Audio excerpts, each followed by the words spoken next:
सुभान अल्लाह। अल्लाह आपको सब्र दे, अल्लाह आपको सब्र दे, अल्लाह आपको सब्र दे, आप हमारे अल्लाह आपको सब्र दे, अल्लाह आपको सब्र दे, अल्लाह आपको सब्र दे। यही पोजीशन हमारे वालिदैन की थी। आपको मुबारक हो गुलाम रसूल साहब, आपका इश्क अल्लाह की बारगाह में कबूल कर लिया। लिया। अब बताएं लोग क्या कहेंगे, अब बताएं लोग क्या कहेंगे, लोग इनको क्या रसूल ही कहेंगे। हाँ, कबार है ये। जाते हुए बड़े भाई ने उसे छोटे को पकारा है अब्दुल शकूर के नाम से, शकूरी कहा के लाड से कहते थे, साथ ही वो उसके नीचे गिर गया। मैं जब गया तो छोटे की तरफ देखा, वो डॉक्टर साहब ने कहा कि इस तरफ भी देखे, ये तुम्हारे बड़े भाई। मैं कहा जी बड़े भाई। उन्होंने 2 हिचकियां ली है, वो भी यानी मुझे बाहर निकाल at the same time 1-2 minute का फर्क पड़ा है। वो उनके आशिक थे, अपने आशिक का दीदार करने के लिए। ओहो, महफिल जन्नत में भी तो हो रही थी ना सरकार की। और अल्लाह ताला ने मुलाकात करना चाहा कि अब मेरे जो हुजूर का लंगर तकसीम करें, मैं भी उनको देखूं वो कैसे खुश नसीब लोग हैं। कि अब्बू और तायाबू दोनों एक ही टाइम में चले गए। तो मतलब कि जब घर से फ़ोन आया दुकान से कि ऐसे ऐसे दोनों की मतलब कि अब्बू की तबीयत ख़राब है, हम तो उनके लिए गए थे, लेकिन जब आगे जाकर देखा तो वहाँ पे एक बेड पे अब्बू और दूसरे पे तायाबू।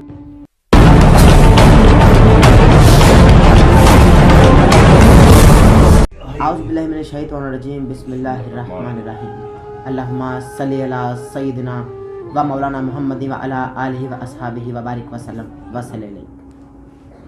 ये कह के दरे हक से ली मौत में कुछ मोहलत, ये कह के दरे हक से ली मौत में कुछ मोहलत, के मीलाद की आमद है महफिल को सजाना है। खुदा ताला फरमाता है कि जो अल्लाह की राह में मारे जाएं उन्हें मुर्दा ना कहो, जो अल्लाह की राह में मारे जाएं उन्हें मुर्दा ना कहो। बेशक ये खाते हैं पीते हैं मगर तुम्हें शऊर नहीं। नाज़रीन मोहतरम, आपका मेज़बान अहमद नसीर एक मरतबा फिर से आपकी खिदमत में हाजिर है। कहानी क्या है मैं ना बताऊंगा, आज आपको बताना ये मकसूद है कि 12 रबीउल नूर शरीफ बरोज़ जुम्मतुल मुबारक एक ऐसा वाक़या पेश आया, एक ऐसा मुबारक वाक़या पेश आया जो कि हमारे दिल अफसुर्दा है, पूरा शहर गमगीन है। मगर जो वाक़या मुबारक पेश आया वो बताना आपको ये मकसूद है कि अल्लाह तबारक व तआला के महबूब मोहम्मद सल्लल्लाहु अलैहि वसल्लम की आमद की खुशी का लंगर तकसीम करते हुए 2 भाई अल्लाह को प्यारे हो गए। जी नाज़रीन मोहतरम, 2 भाई अल्लाह को प्यारे हुए। और क्या कहानी है, क्या माजरा पेश आया, उनके भाई से पूछते हैं। अस्सलाम वालेकुम जी। वालेकुम, क्या हाल है आपका? तबीयत ठीक है? अल्हम्दुलिल्लाह सब ठीक। सबसे पहले तो आपको मुबारक हो कि अल्लाह तबारक व तआला ने आपका इश्क अपनी बारगाह में कबूल कर लिया। आमीन। क्या नाम है आपका? गुलाम रसूल मेरा नाम। अच्छा गुलाम रसूल साहब, ये बताएं कि आपके सगे भाई थे? जी सगे भाई। जरा वाक़या बताइएगा, क्योंकि हमारे जो शहरी वो जानते हैं। आपको बताना ये मकसूद है कि लंगर तकसीम करते हुए 2 भाइयों का at a time on the spot इंतकाल हो गया। एक भाई तमामी ज़ायरीन तमामी आशिकीन को लंगर तकसीम कर रहा है और जिस तरह से एकदम से उनको धचका लगा और उनका इंतकाल हो गया। जैसे ही बड़े भाई ने ये खबर सुनी कि मेरे छोटे भाई का इंतकाल हो गया, और ये खबर सुनते ही वो भी अल्लाह को प्यारे हो गए। अब ये जनाब गुलाम रसूल जो उनके भाई हैं उनसे जानते हैं कि क्या सूरत हाल है, आखिर क्या माजरा है, क्या हकायक है। जी जनाब बताइएगा। सर वो लंगर तकसीम कर रहे थे सुबह 10-10:30 बजे के करीब जी, 12 रबीउल अव्वल के दिन जी। वो लंगर तकसीम, बड़े भाई थे वो अलहदा सेपरेट तकसीम कर रहे थे, छोटा उधर जिधर वो पकवाई करके उधर तकसीम कर रहा था। लंगर तकसीम करते हुए छोटे भाई की तबीयत ख़राब ऐसे ही है कि जैसे वो एक यकदम गिर गए हैं नीचे। उधर जो साथी अहबाब थे उन्होंने पकड़ा, उनको पकड़ के उनको सरकारी अस्पताल ले गए। उसी टाइम मेरे बड़े भाई ने फ़ोन किया कि छोटे भाई की तबीयत ठीक नहीं है, आप जल्दी करें हॉस्पिटल पहुँच। ये वो बड़े भाई जो खुद अल्लाह को खुद लंगर सबसे ये भी तकसीम कर रहे सही है। जब ये हॉस्पिटल पहुंचे मुझे फ़ोन किया है, मैं गया हूँ छोटे भाई की तरफ। मैंने देखा है कि वो डॉक्टर उनको पंपिंग कर रहे हैं। बड़े भाई जैसे ही उनके पास पहुंचे हैं, उसका नाम लाड से उसको शकूरी कहते थे, शकूरी कह के वो खुद गिर गए नीचे। मैं हॉस्पिटल पहुंचा हूँ तो हॉस्पिटल में मैंने देखा है कि मैंने कहा कि मैंने अपने भाई को देखना है, तो डॉक्टर ने मना किया कि यार आप पीछे हट जाएं, रश है, इमरजेंसी है। लेकिन मैंने कहा मेरा बेटा है, मेरा सब छोटा भाई है। उसने कहा ये एक बंदे ने आवाज़ दी कि ये राइट साइड पे देखें, ये तुम्हारे बड़े भाई हैं। मैंने कहा जी ये बड़े भाई हैं। 2 मिनट पहले 2 मिनट बाद उनकी जान निकल गई।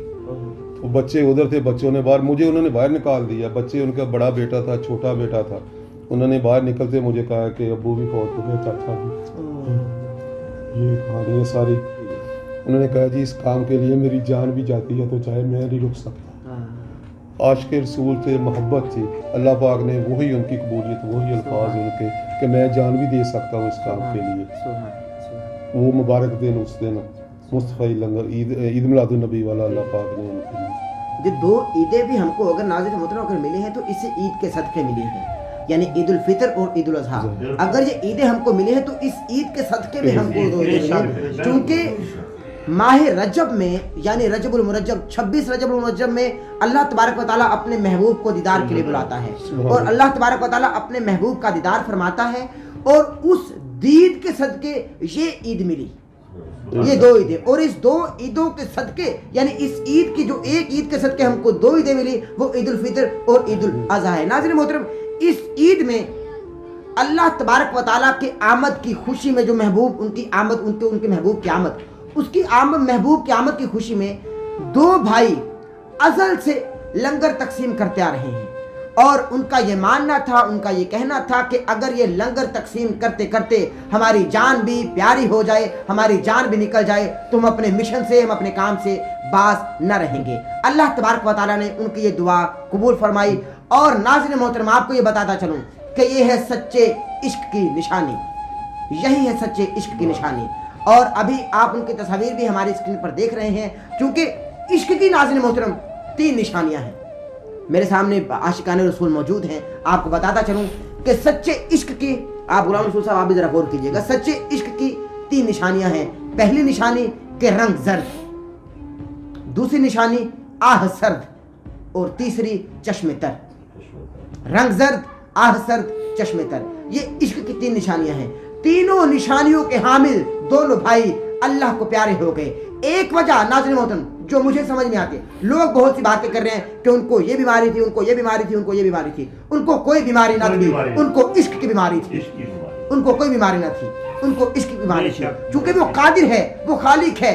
क्या जब था कि वो चाहता कि इनको एक दिन की मोहलत दे दी जाए और वो मेरे महबूब की आमद का जश्न मना रहे हैं, ये जश्न इनको मनाने दिया जाए, ये लंगर तकसीम कर रहे हैं, ये लंगर तकसीम करते रहे, मौत के फरिश्ते को वो अगले रोज भेज देता। मगर नहीं नाज़रीन मोहतरम, यही मकसूद था कुदरत को, क्योंकि जन्नत में भी महफिल मिलाद का इनकाद कराया जा रहा था, जन्नत में भी महफिल मिलाद का इनकाद कराया जा रहा था, और वो इन्हीं दोनों भाइयों की मौजूदगी में कराना था, क्योंकि इनका इश्क अल्लाह तबारक व तआला को इस कदर पसंद आ गया कि जन्नत की हूरों ने कहा होगा कि अल्लाह तबारक व तआला इस बार जो 12 रबीउल अव्वल में तेरे महबूब की आमद है, हम चाहते हैं कि मुस्तफ़ा लंगर में ये जो 2 भाई जिस तरीके से, जिस इश्क से जश्न मनाते हैं, हम चाहते हैं कि जन्नत में भी इस तरीके से जश्न मनाए जाए।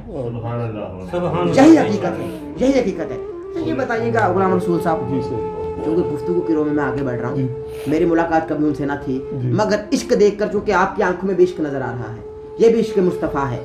आप जरा बताइएगा कि किस तरीके से ऐसा कोई वाकया जो लंगर तकसीम करते हुए उन्होंने आपको कोई बात कही हो, या चूंकि रात भर वो जागते रहे हैं, रात भर वो जागते रहे हैं, किस तरीके से वो जागते रहे हैं? क्योंकि एक मौला अली के फरमान के मुताबिक के मोमिन को 40 दिन कबल मालूम हो जाता है कि वो अल्लाह को प्यारा होने वाला है।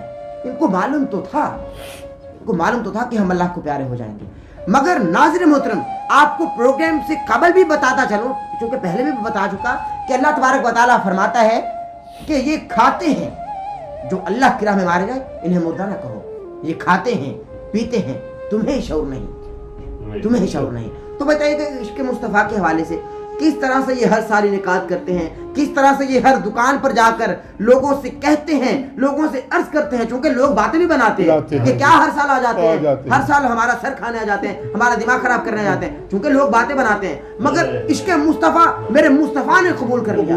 अब बताएं लोग क्या कहेंगे, अब बताएं लोग क्या कहेंगे, लोग इनको क्या रसूल ही कहेंगे। अशकबार है, ये कहते हैं कि जिनकी खातिर जान दी है, ये मुस्तफ़ा के लांगरी थे, ये उनकी खिदमत गुजार थे। इन्होंने 8-8, 10-10 दिन पहले अपने कारोबार छोड़ देते थे, इस मिशन में लग जाते थे। किसी के पास ये वीटा फ्लोर मिल वाले मैनेजर बैठे हैं, इनके पास जाते थे, इन्होंने कहा जी हमारी तरफ से इतने थैले, हमारी तरफ से इतना आटा, जी आप लंगर मनाए। हर हिस्सा सरकार के लिए हर बंदा कंट्रीब्यूट करता था। लेकिन ये कोई आसान काम भी नहीं था कि बीइंग ए हार्ट पेशेंट वो अपनी वक़्त जब ये रबी अव्वल का चांद नज़र आ जाता था उसी दिन से काम शुरू कर देते। सुभान अल्लाह। दुकान का काम एक दिन पहले बंद, सफाइयाँ शुरू हो जाती। अब उनका कोई बेटा, उनका बेटे हैं इनके अब्दुल शुकूर और मकबूल साहब के बेटे हमारे साथ मौजूद हैं, क्योंकि जो अब इस दुनिया में नहीं रहे मगर हमारे दिलों में ताहयात जिंदा रहेंगे। उनके बेटे से पूछते हैं, ज़ाहिर के बच्चों से पूछते हैं कि किस तरह से इनके बाप ने इनको इश्क़ मुस्तफ़ा गुट्टी में पिला दिया। इनसे पूछते हैं और उनकी तरबियत किस तरह से की कि अगर हम इस दारे फानी से कूच भी कर जाएं तो आपको ये तरबियत है कि आप हर दुकान पर जाकर किस तरह से लोगों से एक एक रुपया इकट्ठा करके मिलाद मुस्तफ़ा सजाया करेंगे। नाज़रीन मोहतरम, आपको एक और बात बताता चलूँ कि वो एक एक रुपये के मोहताज हरगिज़ ना थे। मैं आपको बताता चलूँ, अल्हम्दुलिल्लाह इस कदर वसी कारोबार के मालिक थे कि वो चाहते तो पूरे शहर को खाना खिलाते, मिलाद मनाते और लोगों के घरों में ये जश्न की खुशियाँ मनाते। मगर नाज़रीन मोहतरम, आपको बताना ये मकसूद है कि वो चाहते थे कि अगर शहर में कोई आशिक देखना चाहता है तो हमें देख ले और हमारी निस्बत से सरकार इन लोगों के चेहरे भी देख ले कि इनका हिस्सा भी इस मिलाद में पड़ गया, इनका हिस्सा भी मिलाद में आ गया। उनके बेटे हमारे साथ मौजूद हैं। अस्सलाम वालेकुम जनाब, क्या हाल है आपका? तबीयत ठीक है? अच्छा ये बताएं कि वालिद साहब ने क्या सिखाया? ज़ाहिर है दुख तो है मगर आपको ये शुहदा का रुतबा मिल गया आपके घराने को, आपको बहुत मुबारक हो। क्या फीलिंग्स थी आपकी जब पता चला कि वालिद साहब लंगर मुस्तफ़ा तकसीम करते हुए इस दारे खाने से कूच कर गए? क्या फीलिंग्स थी आपकी? बस अल्लाह का मारता अल्लाह ने दे दिया। सुभान अल्लाह, सुभान अल्लाह। उनका लंगर बांटता रहता जी, उनके हवाले चले गए। ओहो हो, ये भाई आपके हाँ, प्यारे भाई, आप क्या कहना चाहते हैं? वो उनके आशिक थे, अपने आशिक का दीदार करने के लिए। ओहो हो, महफिल जन्नत में भी तो हो रही थी ना सरकार की आमद की, बेशक तो अल्लाह ने बुला लिया बुला कि यहाँ महफिल सजाई जाए, यहाँ लंगर तकसीम किया जाए। सुभान अल्लाह, सुभान अल्लाह। जी प्यारे भाई, आप क्या कहना चाहते हैं? सर बस वक्त मुकर्रर था और अल्लाह ताला ने मुलाकात करना चाहा कि अब मेरे जो हुजूर का लंगर तकसीम कर रहे हैं मैं भी उनको देखूँ कि कैसे खुश नसीब लोग हैं। हो सुभान अल्लाह, सुभान उनसे मैं भी मिलना चाहता हूँ। सुभान अल्लाह, तो बस अल्लाह ताला ने कहा कि बस अब आगे आखिरी बारी है, सुभान तो अल्लाह। आप आ जाए मेरे हुजूर में आपसे मुलाकात फीलिंग करूं। जाहिर है कि एक घर में एक मैयत हो तो लोगों से सब्र नहीं होता, क्या कोहराम बपा किया जाता है। तो पता चलता है कि एक यके बाद दीगरे, एक मैयत है और दूसरी एकदम से मैयत हो गई, तो क्या फीलिंग थी? प्यारे भाई आप जरा बताइएगा। सबसे पहले जब हमें ये पता चला तो यकीन ही नहीं आ रहा था इस बात पे कि मतलब कि अब्बू और तायाबू दोनों एक ही टाइम में चले गए। जी, तो मतलब कि जब घर से फ़ोन आया दुकान से कि ऐसे ऐसे दोनों की मतलब कि अब्बू की तबीयत ख़राब है, हम तो उनके लिए गए थे। जी, लेकिन जब आगे जाके देखा तो वहाँ पे एक बेड पे अब्बू और दूसरे पे तायाबू थे। जी, तो दोनों ही मतलब कि डॉक्टर उन्हें पंप दे रहे थे और बहुत ज़्यादा उन्हें मेडिसिन वगैरह दे रहे थे, लेकिन वो रिकवर नहीं हो पा रहे थे। जी, तो इसी दौरान डॉक्टर ने पहले अब्बू का बताया कि उनकी डेथ हो गई और 5-10 मिनट के बाद का कि तायाबू की भी डेथ हो गई। तो बस इसी तरह मतलब बताया जा रहा है जनाब गुलाम रसूल साहब, ये बताया जाता है कि भाई शायद उनको कोई हार्ट अटैक का मसला हो, शायद ये बीमारी हो, शायद वो बीमारी हो, जब ये दोनों भाई चले गए। इन जुमलों की, इन बातों की आप मैं अहले घर से तरदीद चाहता हूँ कि इन जुमलों की तरदीद आप आज कर दें कि उनको कोई बीमारी ना थी, उनको सिर्फ इश्क था। हाँ, इस बात की तमाम बेटे भी तरदीद करें, उनको कोई बीमारी नहीं थी, उनको बस इश्क था। मिलकर इस बात की तरदीद करें। हमारे घर का, हमारे खानदान का जो महवर था वो इसके मुस्तफा। सुभान अल्लाह, हर शय अपने महवर के गिर्द घूमती है। सुभान अल्लाह, बेशक हमारा महवर एक बेशक बेशक क्योंकि बेशक अब्दुल शकूर जो था ना जी। उसके कज़न है, वकील थे फैसलाबाद, हमारे वो मामूजाद पे भाई। जी, जी, जी। उस वक्त भी उन्होंने उनकी फौतगी पे भी नातें पढ़ी थी, नाते रसूल पढ़ते सुभान थे। अल्लाह। शुरू से हम उनको मौलवी साहब कहते थे, कारी बहुत अच्छी साहब, आवाज थी। बहुत प्यारी आवाज़ थी। मुस्तफ़ा लंगर में सबसे पहले वो जब तलावत कुरान के बाद वो नाते पाक पढ़ते थे। जी, जी, जी। इस दफ़ा वो लंगर की तरफ चले गए, सुबह ख़त्म पाक, रात को सारी रात कुरान पाक की महफिल होती है, कुरान पाक हाफ़िज़ साहब कुरान पाक पढ़ते हैं। जी, जी। कुरान पाक ख़त्म करने के बाद फिर वो ख़त्म शरीफ होता है, ख़त्म के बाद फिर लंगर शरीफ शुरू हो जाता है। जब लंगर शुरू हुआ, लंगर तकसीम करते रहे, सारे बंदे कह रहे हैं, किसी बंदे को यकीन नहीं आ रहा था। कोई कह रहा था कि मैं 10 मिनट पहले आ रहा हूँ, कोई कह रहा है मैं 20 मिनट पहले आ रहा हूँ। बस वो लंगर तकसीम करते करते अल्लाह पाक को सारे हो गए। सुभान दूसरे भाई को पता चला, उसने मुझे अब कॉल किया कि आप आए हॉस्पिटल। जब मैं हॉस्पिटल गया तो उधर वो मैं छोटे की तरफ गया हूँ, जाते हुए बड़े भाई ने उसे छोटे को पकारा है अब्दुल शकूर के नाम से, शकूरी कहा के लाड से कहते थे उनको। साथ ही वो उसके नीचे गिर गया। मैं जब गया तो छोटे की तरफ देखा, वो डॉक्टर साहब ने कहा कि इस तरफ भी देखेंगे तुम्हारे बड़े भाई। मैं कहा जी बड़े भाई। उन्होंने 2 हिचकियाँ ली हैं वो भी, यानी मुझे बाहर निकाल at the same time 1-2 minute का फर्क पड़ा है। 2 मिनट। सुभान अल्लाह सुभान अल्लाह सुभान अल्लाह। आपको अल्लाह तबारक व तआला की ज़ात सब्र जमील अता फरमाए, सब्र अज़ीम अता फरमाए। मगर मैं आपको इस सब्र पर, इस मौत पर, शहीदों की मौत है, इश्क में जो मारा जाए उन्हें मुर्दा न कहो, आपको मुबारकबाद पेश करता हूँ। नाज़रीन मोहतरम, इसी के साथ अपने मेज़बान अहमद नसीर को इजाज़त दें। इंशाल्लाह आपसे मुलाकात होगी। दुआ में याद रखिएगा, अपना ख्याल रखिएगा। अल्लाह हाफ़िज़।